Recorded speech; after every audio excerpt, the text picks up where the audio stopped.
जय सिया राम। इच्छित फल बिनु शिव अवराधे, लहिए न कोटि जोग जप साधे। जो इच्छित फल यानी जो हम चाहते हैं कि हमारे मन के अनुसार हो जाए, मन की इच्छा पूरी हो जाए, मनोकामना पूरी हो जाए, मनोरथ सिद्ध हो जाए, तो इच्छित फल बिनु शिव अवराधे, बिना शिव की आराधना के इच्छित फल पूरा नहीं होता।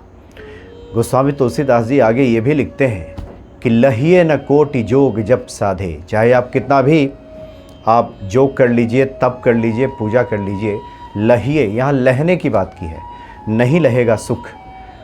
जो सुख हमें मिलना चाहिए, जिसकी हम कामना करते हैं, जो हमारी इच्छा है, ये तभी पूरी हो सकती है जब भगवान शिव प्रसन्न हो जाए।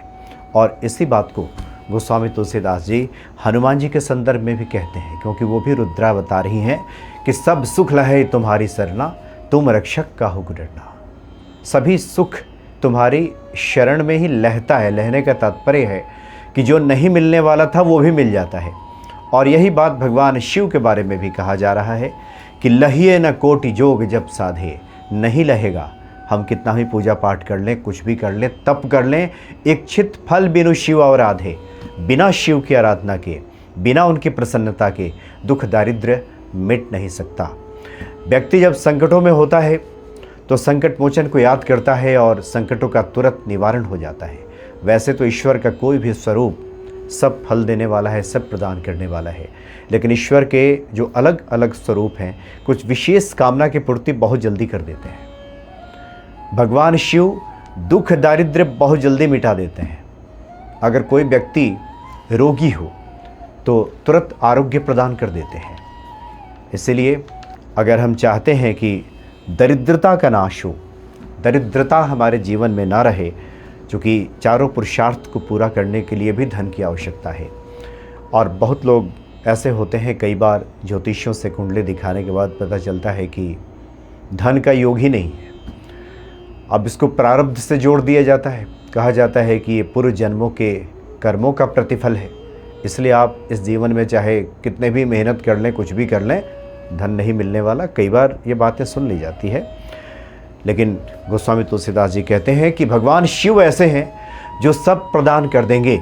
इसलिए भगवान शिव के एक ऐसे स्रोत की हम बात करने जा रहे हैं जिसका नाम ही है दारिद्र्य दहन शिव स्रोत। दारिद्र्य दहन, जो दरिद्रता है उसका दहन करने वाला है। दहन करने का मतलब जला डालने वाला। दरिद्रता हमारे जीवन से जल जाएगी, मिट जाएगी, खत्म हो जाएगी। ऐसे है भगवान शिव और उनका एक स्रोत है। तो जीवन में इस तरह की बार बार परेशानी आती है जहाँ पे धन का संकट बन जाता है, धनागमन का स्रोत बंद हो जाता है। तो ऐसे में भगवान शिव की आराधना बहुत आवश्यक है। किसी भी सोमवार से यह आराधना शुरू की जा सकती है, एक अनुष्ठान लिया जा सकता है। शुक्ल पक्ष का अगर पहला सोमवार हो तो अति उत्तम, नहीं तो उसके लिए भी इंतज़ार करने की आवश्यकता नहीं। जो भी सोमवार आ जाए, सामने दिख रहा हो, उसी सोमवार से। क्योंकि भगवान शिव ऐसे हैं जो संक्षिप्त पूजा से भी प्रसन्न हो जाते हैं। बहुत थोड़े में, बहुत थोड़ी पूजा अगर की जाए तो प्रसन्न हो जाते हैं। बल्कि कुछ संतों ने तो यहाँ तक कहा है कि जो लोग प्रतिदिन मंदिर जाते हैं और भगवान शिव का जलाभिषेक करते हैं, उनकी इस त्याग तपस्या को देख करके, प्रतिदिन के अनुशासन को देख करके, प्रतिदिन जो पहुँचते हैं मंदिर हर स्थिति में, उसको देख करके, वहाँ जो कुछ ऐसी आत्माएं वहाँ विचरण करती हैं, जो पुण्य आत्माएँ हैं, जो संत महात्मा जो सूक्ष्म शरीर में वहाँ विराजमान रहते हैं, वही आपकी मनोकामना पूर्ण कर देते हैं। भगवान शिव तो करते ही हैं, लेकिन उसके पहले जो विराजमान वहाँ पे ऐसी शक्तियाँ हैं, वही आपकी मनोकामना पूर्ण कर देती हैं। इसलिए बहुत ही विशेष महत्व है। तो सोमवार को स्नान आदि क्रिया से निवृत्त होकर के सफ़ेद वस्त्र अगर धारण कर लिया जाए तो ये बहुत बढ़िया है। या फिर सफ़ेद कुछ भी हो, शरीर पे ही रख लिया, जैसे सफ़ेद कुछ भी मिल गया, गमछा वगैरह वो भी रख लिया। और भगवान शिव का अगर हम पंचामृत से स्नान करते हैं, यानी 5 चीज़ों को मिला करके, उसमें दूध, दही, घी, शक्कर, शहद, ये सब मिला करके और भगवान शिव का जलाभिषेक करते हैं। उसके बाद जल से अभिषेक करते हैं। पहले पंचामृत, फिर जल से अभिषेक करते हैं और भगवान शिव के सामने 125 यानी 125 ग्राम मिश्री, 125 ग्राम बतासा, 125 ग्राम चावल और सफ़ेद मिठाई भगवान शिव को हम अर्पित करते हैं। और उसके बाद उनसे प्रार्थना करते हैं कि जो दुख दारिद्रता है उसको जीवन से दूर कर दें।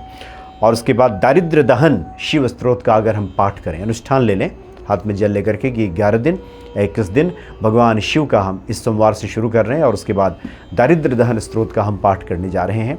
संस्कृत में है, ये संस्कृत कोई बहुत कठिन नहीं है, इसको आप संधि विच्छेद करके तोड़ तोड़ के पढ़ेंगे तो आसानी से पढ़ा जा सकता है। इसमें भी कठिनाई हो तो हिंदी में भी पढ़ सकते हैं, या फिर कोई अगर ऐसा योग्य ब्राह्मण पंडित अगर मिलते हैं तो इसका पाठ भी कराया जा सकता है भगवान शिव का जलाभिषेक करके। दारिद्र्य दहन जो शिव स्तोत्र है, विश्वेश्वराय नर कारणव तारणाय कर्णामृताय शशि शेखर धारणाय कर्पूर कांति धवलाय जटाधराय दारिद्र्य दुख हरणाय नमः शिवाय। इसका अर्थ यह है कि जो विश्व के स्वामी हैं, विश्वेश्वराय यानी जो विश्व के स्वामी है, संपूर्ण विश्व के स्वामी जो भगवान शिव हैं और नरक रूपी संसार से जो पार निकालने वाले हैं। वैसे भी जब धन संपदा की कमी होती है तो दुख दारिद्र्य जब बढ़ जाता है तो ये संसार ही नरक लगने लगता है। इसलिए इतना तो होना ही चाहिए हर व्यक्ति के पास कि वो सफलतापूर्वक इस जीवन का निर्वहन कर सके। इस अर्थ में भी देखें तो नरक रूपी संसार से पार ले जाने वाले तारणाय कर्णामृताय, वो तारण करने वाले हैं और जिनका नाम सुनने के बाद कानों में अमृत के समान लगता है। शिव शिव, ये अमृत जैसा घुलता है कानों में। शशि शेखर धारणाय, और जो चंद्रमा को अपने मस्तक पे धारण करते हैं। कर्पूर कांति धवलाय, और जिनका जो धवल कर्पूर कांति यानी कर्पूर के समान जो गौर वर्ण के हैं, इतने उज्जवल हैं, कर्पूर के समान भगवान शिव हैं। जटाधराय, जो जटा धारण करते हैं। दारिद्र्य दुख दहनाए, जो दारिद्र्य और दुख का दहन करने वाले हैं, पूरा जला डालते हैं दारिद्र्य और दुख को। जल जाने के बाद कोई चीज़ बचती नहीं है। इसलिए दारिद्र्य दहन शिव स्तोत्र की जो रचना की गई कि दारिद्र्य से मिटेगा ही नहीं, दारिद्र्य दुख दूर भागेगा ही नहीं, जल जाएगा। जलने के बाद चीज़ें पुनः वापस नहीं आती। तो दारिद्र्य दुख एक बार भगवान शिव जब जला देंगे उसके बाद पुनः वापसी का कोई मतलब नहीं बनता, पुनः वापसी का कोई अवसर ही नहीं है, पुनः वापसी का दारिद्र्य दुख की कोई संभावना ही नहीं है। ऐसे भगवान शिव को नमः शिवाय हम नमस्कार करते हैं, प्रणाम करते हैं। तो भगवान शिव की पूजा आराधना से ये जो दुख दारिद्र्य है ये दूर हो जाता है। 11 दिन का या 21 दिन का अनुष्ठान अगर ले लिया जाए कि हम नियमित किसी सोमवार से शुरू करेंगे और उसके बाद लगातार 11 दिनों तक, 21 दिनों तक हम भगवान शिव का प्रतिदिन जलाभिषेक करेंगे। और ये सामग्री जो है ये पहले दिन ही रखना है। जो बताया गया जो सामग्री है जिसमें मिश्री, बतासा, 125 ग्राम चावल, सफ़ेद मिठाई, ये पहले दिन ही उनको भक्ति भाव से अर्पित करना है, उनके सामने रख देना है, उनको भेंट चढ़ानी, भेंट देनी है उनको, ये पहले ही दिन। और बाकी दिन तो आप जलाभिषेक करें या दूध मिला करके, दही मिला करके, घी मिला करके, शहद मिला करके और गुड़ मिला करके, शक्कर मिला करके, पंचामृत बना करके भगवान शिव का जलाभिषेक करें। और 11 दिनों तक या 21 दिनों तक अनुष्ठान के तहत आप करते रहें। जिस दिन अनुष्ठान पूरा हो जाए उस दिन भगवान शिव की विशेष आराधना कर लें, शिव चालीसा का पाठ कर लें, रुद्राष्टकम का पाठ कर लें, जो गोस्वामी जी ने लिखा है उसका पाठ कर लें। और यथाशक्ति जो लोग वहाँ पे उपस्थित हों उनको प्रसाद वितरण करें। इस प्रकार से भगवान शिव प्रसन्न हो जाएंगे। तो थोड़ी पूजा में, संक्षिप्त पूजा में ही भगवान शिव प्रसन्न हो जाते हैं। तो भगवान शिव की करुणा की बातें जितनी की जाएं वो कम है। इतने करुणा के सागर हैं भगवान शिव, करुणा वत्सल हैं।